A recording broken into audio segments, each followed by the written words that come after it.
Hello everyone. To formally kickstart the reporting, I would be discussing the goals and goal setting for the entrepreneur and his plans. Alright. So to begin, goals are the starting point of our actions. It's basically the foundation or the blueprint of all the things that we want to do.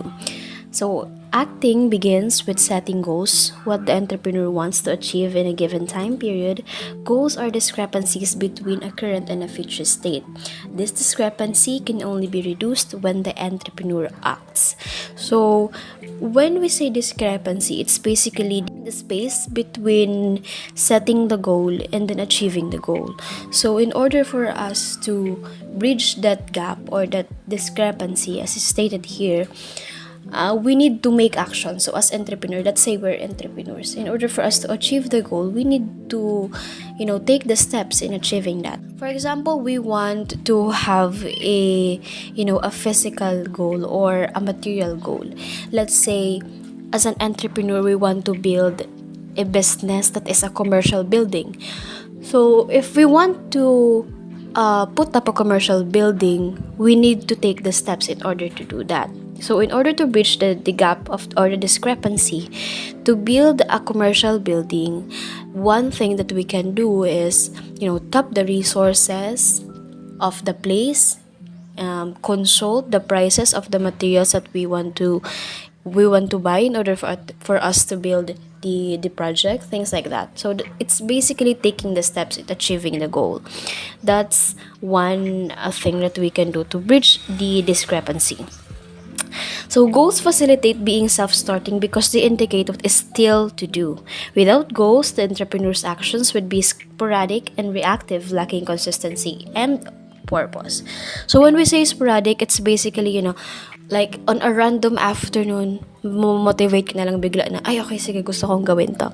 Tapos, after that, after a couple of minutes, matutulog ka na ulit or kakain ka na lang, gano'n. Sporadic, parang biglaan, parang waves of emotions lang siya. Yun, gano'n yung nangyayari kapag wala tayong goals. So, goals are very, very important for us to be consistent. Kasi, if may goal kang gustong i-achieve and may nakaset kang time to achieve that, mas magiging madali siya for us. Mas sustained tayo and we would be able to smoothly get the goal kasi nga may goal, may tawag dyan, meron tayong ini-aim na picture or raw material if that's the case. So next we are going to discuss goal specificity. So when we say goal specific, it's basically specifying the goals that you want to achieve. Kasi hindi man pwedeng naka-general lang approach mo. Hindi pwedeng general yung goal mo. Kailangan may mga specifications tayo para mas madali natin sila magagawa. It means that under goal specificity is the goal being measurable and terminated. So mamaya we'll discuss further on what this actually means. But basically, to give you guys a gist, the goal specificity aims for goals being measurable and terminated by means of being doable. So we need goals that are actually doable, that are actually realistic. As I said, mamaya i-discuss natin siya. And then, a challenging goal competes against goal commitment because the higher the goal, the less realistic goal achievement is, and therefore, the less committed the individual will be to achieve the goal. However, I would just like to emphasize that people differ. We have, meron tayong pagkakaiba in terms of task making, goal setting, and things like that. So this actually does not apply to everyone. So kasi ang pinopoint dito, the higher the goal, the less the commitment. Kasi kapag super high ng goal, ang arte ng super high ng goal. Anyway, sinasabi dito na kapag masyadong mataas yung goal, medyo hindi na committed yung tao kasi sometimes it actually happens, kapag mayroon tayong mga goals na pati tayo mismo na-intimidate kasi sobrang taas na niya. So, that causes us to parang magkaroon ng detachment sa goal na yun kaya hindi tayo nagiging committed. However, meron namang mga tao na kapag mas mataas yung goal, mas committed sila kasi it means na mas malaki yung reward na makukuha. May mga ganon. So, it differs. This is very situational. Alright. So, next, here, goals mobilize on task effort, of course.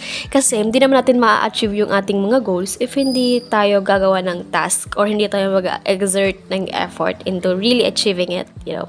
So, next is goals also sustain performance over time. Ayan. Kasi, hindi naman pwede na yung goal mo nasa standard ng level 5, tapos yung performance mo nasa level 2 lang. Hindi yung pwede. So, you need to fit in your performance into the goal that you want to achieve. So, kailangan pantay silang dalawa.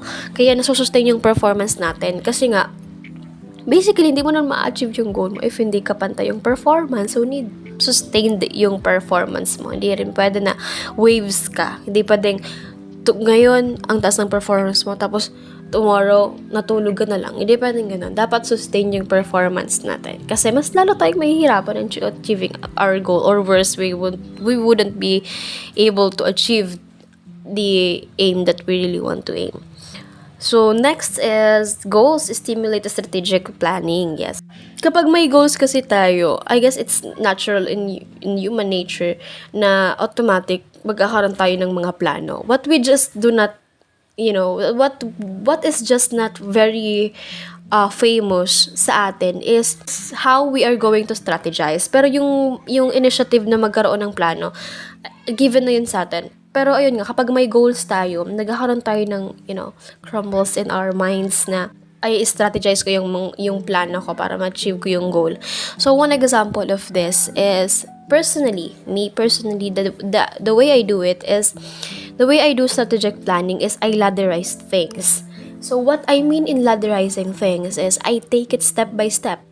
So, kunyari, yung same example na ginamit natin kanina. Kunyari, we are entrepreneurs. Let's say, mayaman na tayo, tapos entrepreneurs na tayo, and we want to put up a commercial building.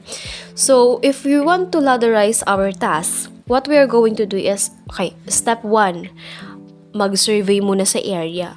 Step 2, mag-canvas na ng mga prices ng mga materials. Step 3, mag-tap ng mga taong pwedeng matap. Mga ganon. So, we need to strategically plan our moves in order for us to achieve our goals. So, it just comes out naturally, or if not, you can, seek for help. But, nonetheless, it's all part of the game. So, for the next slide, this will be one of the most in touch this will be one of the most in touch part of this report, because ayan, ito yung nabanggit ko kanina na mas ipa-further discuss natin yung about sa goal specificity. Alright, so as entrepreneurs, palaging nababanggit sa atin, or na-discuss na nga natin, palaging nababanggit ni Madam, na we are risk takers. So, ibig sabihin kapag risk takers, pantay, no? Mayroong positive and then mayroong negative. So, hindi natin palagi inaalis yung negative. Dahil yung negative na yun yung ating lack of resources, time, things like that. It's the reality. Yun talaga yung nangyayari kapag you are going to take on a business venture. So, kaya naman, for us to be able to achieve our goals in entrepreneurship, kailangan grounded tayo. Mayroon tayong specific na framework, if this is it, meron tayong specific na ganon for us to be able to be guided accordingly. So, one framework na pwede nating magamit, na actually gamit na natin kahit sa social work, is the SMART. Simple, measurable, achievable, realistic, and timeable. Meron lang konting magkakaiba, pero all in all, same naman. So, itong SMART, this is the thing that we can use in order for us to be able to set our goals accordingly, or naaayon sa kung ano ba yung gusto talaga nating ma-achieve. So, first is simple, of course, not complicated. What is to do next? Kasi if we are going to complicate things, of course, tayo lang din namin mahihirapan. So, dapat simple lang yung ating gagawing goals for us to be able to really do the goals. And next one is measurable. How much exact figure? Yan. Dapat meron na agad tayong estimated budget and things like that para hindi tayo naggagahol. Yun yung pinakaiiwasan natin. Yung, sabi nga nila, diba, mas mainam na yung sobra kasa sa kulang. So, dapat measurable yung ating galaw. Ayan. And then next one, achievable. Challenging goals as high as possible. So, of course, dapat yung kaya nating gawin. Kasi ayun nga, meron tayong mga idealistic nature as humans as well. So, meron tayong mga idealism sa ating mga utak. At hindi siya gaano. Or if not, most of the time, oftentimes, it happens na may mga goals tayong hindi talaga natin a-achieve. Diba? Let's be real on that. So, we need goals that are achievable. And then, realistic, of course. Things that you can, things that you can really do and want to achieve. So, dapat realistic tayo. Katulad na nabanggit kanina. Let's lessen the idealistic part of life if we are to take on a business venture. Kasi, yun nga, risk-taking ito. We cannot risk everything. And then lastly, finally, time bound, of course. Exact time you want to achieve the goal. Kasi syempre, if we have an exact timeline of achieving the goal,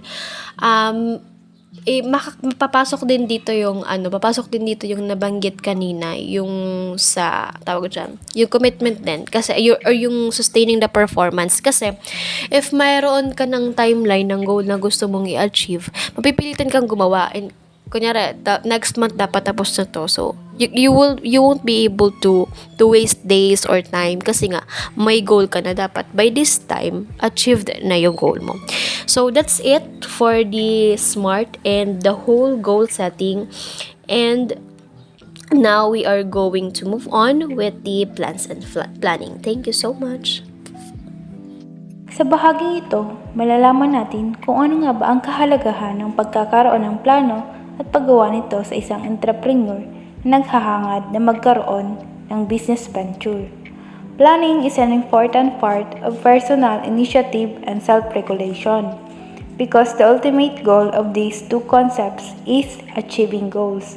Achieving goals, it requires action, and plans are the bridge between goals and actions. Next, plans determine the necessary steps to achieve the goal, and they determine the sequence of the necessary steps. In that way, plans specify what, when, and how something will be done. Plans are mental simulations of actions, and they have several positive self-regulatory functions. It also allows the entrepreneur to develop cues that signal the necessity or opportunity to act. Make action plans. Kapag gagawa tayo ng plano, mahalaga na isaalang-alang natin ang mga sumusunod. Number 1. Formulate concrete sub-goals, milestones, concrete steps, actions to achieve the goal and the time you want to carry out a step, schedule, and timeline. Check if you can answer the questions: what, when, where, and how will I do it?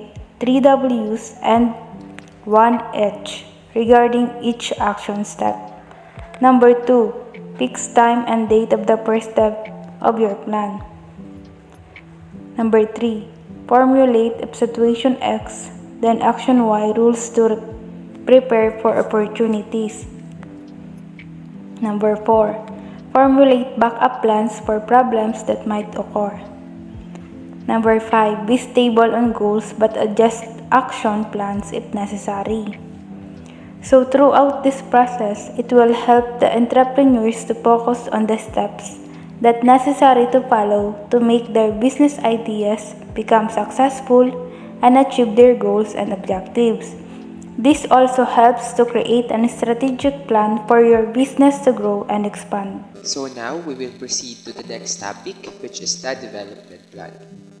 So the following are the necessary parts in making a development plan. Number 1, to-do list. A to-do list of tasks and goals that have to be accomplished to get the business up and running. So ang to-do list po ay hindi na po bago sa ating lahat, especially sa ating mga students. Kasi tayo mismo gumagawa tayo ng sarili nating to-do list if marami rin tayong kailangan na i-accomplish na task. So, dito sa to-do list natin, makikita natin kung ano yung need natin i-priority na gawin na activity. So, to-do list is an important part of a development plan because it helps to prioritize tasks, provides structure to the plan, and ensures that nothing is forgotten or left out. The next part is the schedule.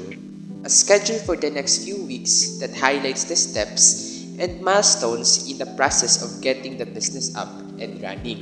So dito po sa schedule, pwede natin itong may associate sa project management na kung saan naituro sa atin ang konsepto ng Gantt chart. So ang Gantt chart, para siyang calendar na kung saan doon natin ilalapat yung mga activities na kailangan natin gawin. And through that, nakikita natin kung ano na yung task na natapos natin.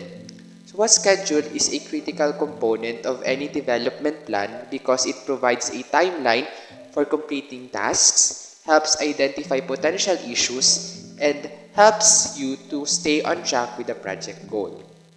So development plan is an overview of the work that remains to be completed before you can launch your business.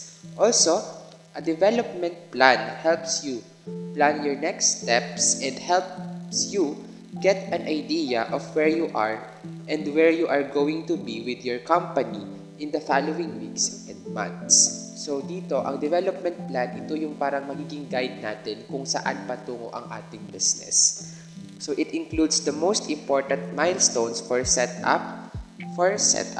So when you say milestone, it is the important performance indicators in a development plan. Kumbaga, it is a measure of progress to achieve the project goals. So the following are the possible milestones that are suggested on as stated. So number 1, developing an operations plan. So an operations plan is also known as a business plan. It is a document that details the operational process of a business, including the resources needed to carry out their process. Next is the producing the products or services or development of a model. Next is the approaching potential customers. Of course, dito pwede natin makita kung sino ang pwedeng target customers ng ating business. Next is the testing the product or service or model. Next, approaching potential capital providers. Makikita din natin dito na kung sino ang pwede nating mahikayat bilang business partner. Next is looking for material, facilities, and equipment. 7 is the calculating the costs for the product or service. Next is assembling material, facilities, and equipment.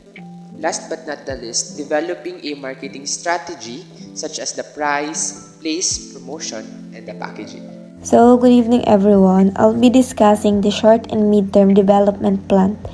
It says that short and mid-term development plan was the listing of the steps, tasks that have to accomplish, milestone and goals we want to achieve, and the things we should do as being an entrepreneur. One of these is list next step for your business, short and mid-term goals. As an entrepreneur, it is important to list down short and mid-term goals to have them focus on visualizing and shape the future of their business. It also gives the entrepreneur a framework to achieve the milestones and to know what to provide for short and mid-term. The short-term goals that the entrepreneur set with his or current business can be used as a purpose strategy for setting mid-term goals. The next one is list all steps, tasks that you have to accomplish to get your business up and running in 3 months. To see the progress and monitor the flow of the business, it is important to list down all the things you need to improve, change, and even develop to grow your business. Listing for the things that need to be accomplished is like planning for the better flow of the business. The business should be monitored within 3 months to see the progress of the business, if it's growing, and to determine what's need to be improved and worked in to achieve this certain goal or milestone. So, the next one would be, what are the milestones? The major points to achieve on your way to get your business up and running. List steps and milestones you have already accomplished.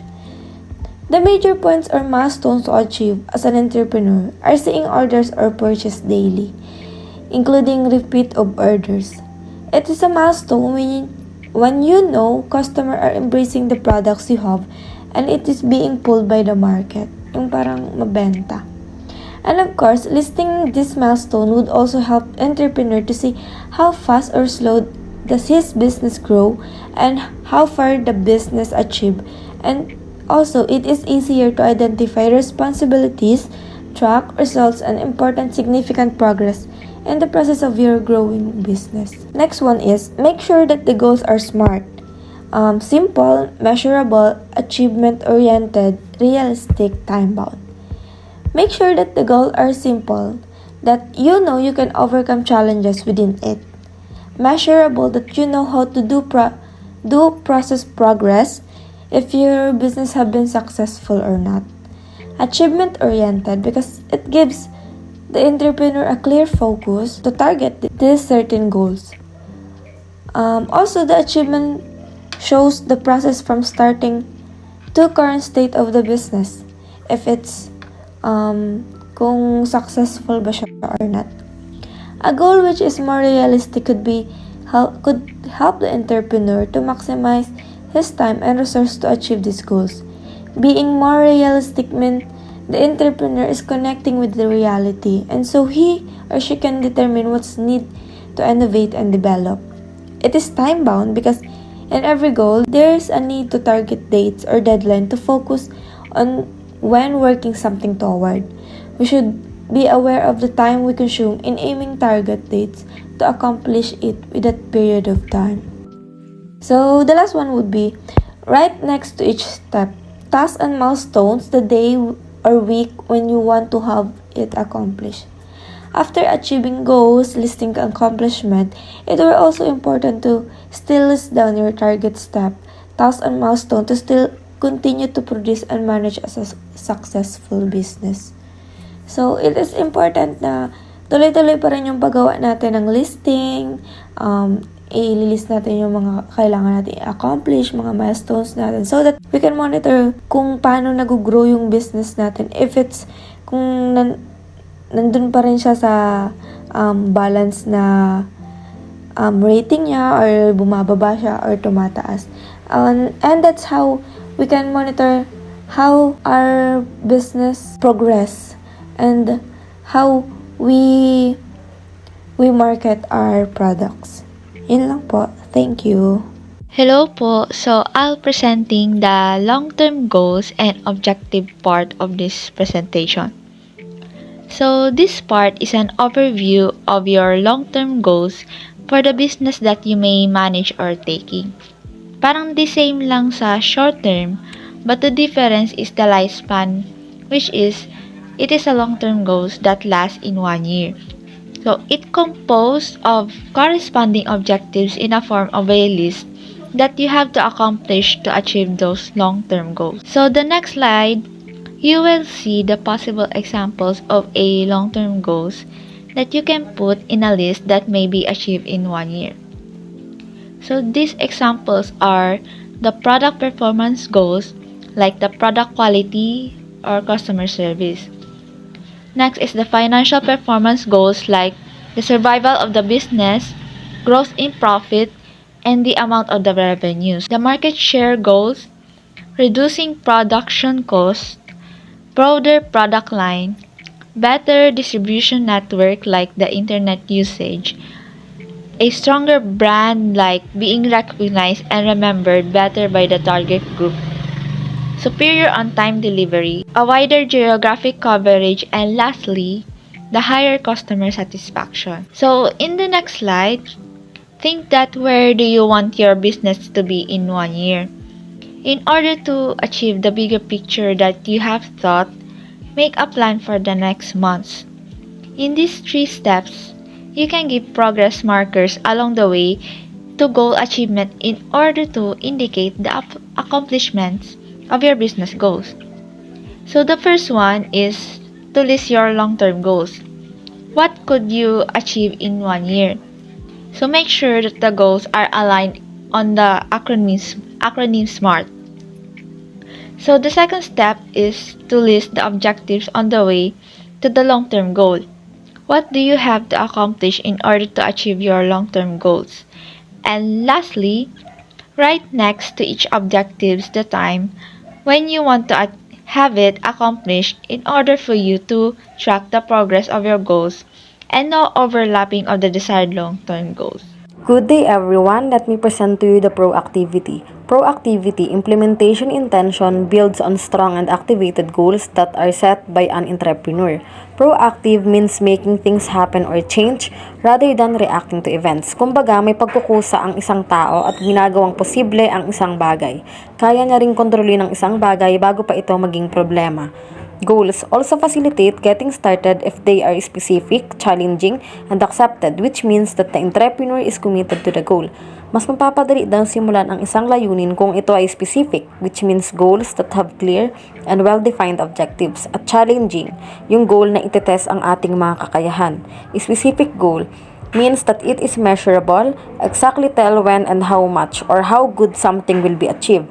Ang specific goal ay may malinaw na objective and measurable siya kasi alam natin kung kailan at paano siya maa-achieve.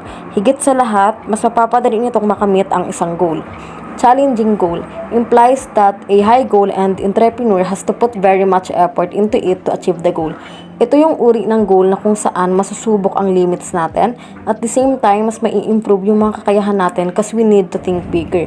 Since challenging goal, need natin ang double effort to achieve it. However, the motivating function of setting specific and challenging goals only works if the entrepreneur is really committed to the goal. Mas mamomotivate daw ang isang tao na mag-set ng specific and challenging goals kung talagang committed siya. Goals will only initiate action if they are made concrete by developing sub-goals and detailed plan on how to achieve the goals. The proactivity facets all relate to the future and to preparing for future problems as well as future opportunities. Sabi nga, in order for goals to be meaningful, they need to be challenging. Proactive goals imply that an entrepreneur anticipates future problems and opportunities and converts them into goals. Since yung entrepreneur is in preparation sa mga pwedeng mangyari, pwede niya ring maging goal yung mga problems and opportunities na ma-determine niya along the way. Example, an entrepreneur might anticipate that in future, the demand for wireless devices increases and he sees this as an opportunity. In this regard, the entrepreneur could formulate the goal of getting 15% of the market share of wireless devices. Proactivity concerning information seeking refers to the collection of information in areas that might become problematic. That's why it's very important na ang isang entrepreneur naghahanap, nagko-collect ng mga relevant information sa mga areas na maaaring mag-cause ng problem because it may hinder him to achieve his goals.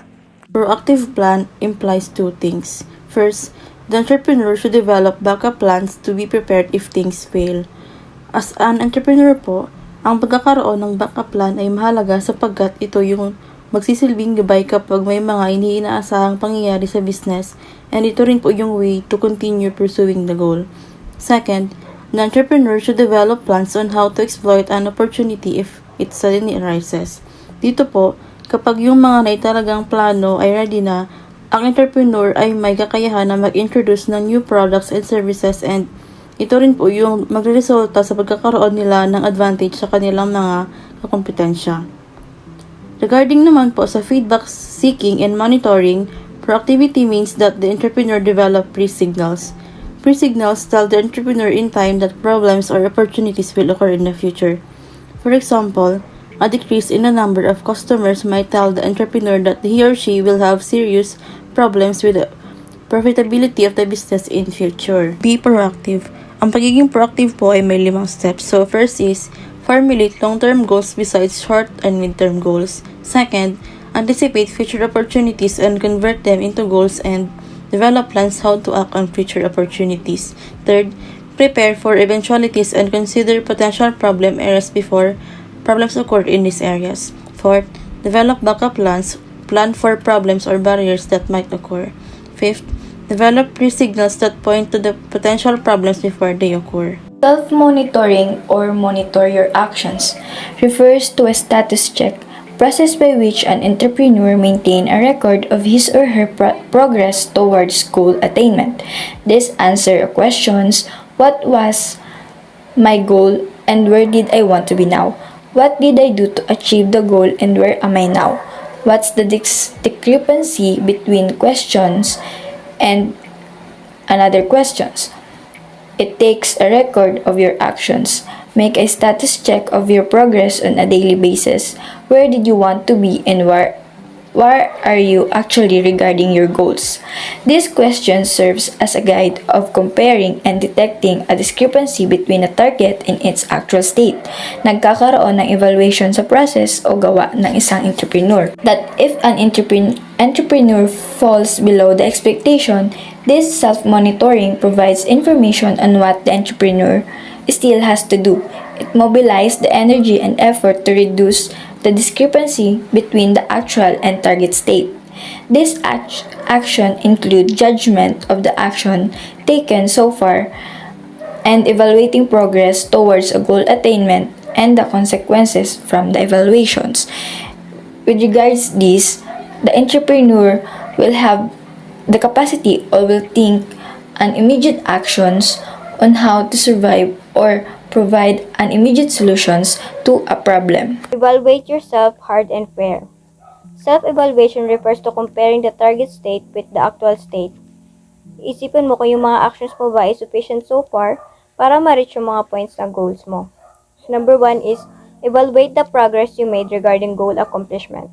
So, tignan mo if yung mga ginagawa mo ba is effective or not. Or ito ba ay nagdadala ng positive change tungo sa pag-achieve mo ng iyong mga goals.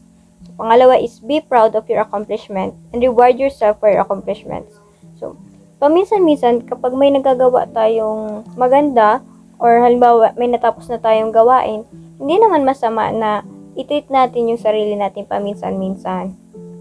Let us not all forget to celebrate small things. Number 3 is put more effort in your actions if you fall behind expected achievements. Sa part na to, need mo mag-reflect sa yung mga ginagawa. Diba? Kung bakit, isipin mo na kung bakit hindi mo na-achieve yung goals na sinet mo sa sarili mo or ano pa yung pwede mong gawin para ma-improve yung mga ginagawa mo. Next is control your emotions. Emotion control means a deliberate change or maintenance of a mood. So, controlling the emotions should particularly keep negative reactions at bay during task engagement. Since it is undeniable na nakakaapekto sa ating ginagawa kapag nagpapadala tayo sa isang emosyon. So, number 1 is, analyze the reason for your negative emotions. So, isipin mo kung ano yung mga nag-cause or nagdudulot ng mga negative emotions mo. Saan ka ba nagagalit? Ano-ano ba yung mga nakakaapekto sa'yo ngayon? Bakit? Or ano yung pinagmulan ng negative na nararamdaman mo ngayon? Pangalawa is, question your beliefs and assumptions when you have negative emotions. So, isipin mo, tama ba yung iniisip mo or mali? Mga ganyan na tanong. Number 3 is break through negative change of thought. So, along the way, i-divert mo yung mga iniisip mo into something positive. Kasi hindi ka naman pwedeng may stuck sa galit mo or anything negative emotion since makaka-apekto ito sa iyong trabaho. Number 4 is use positive self-talk to change your mood. So, in a simple way, think of happy thoughts. Number 5, apply opportunity thinking. Regard difficult situations as opportunities and not as obstacles. Number 6 is regard error as an opportunity to learn. So dito is we are not perfect and we are humans. And humans are prone to errors. So you have to keep in mind na yung mga pagkakamali mo ngayon can help you improve in the future. Sabi nga nila, experience is the best teacher.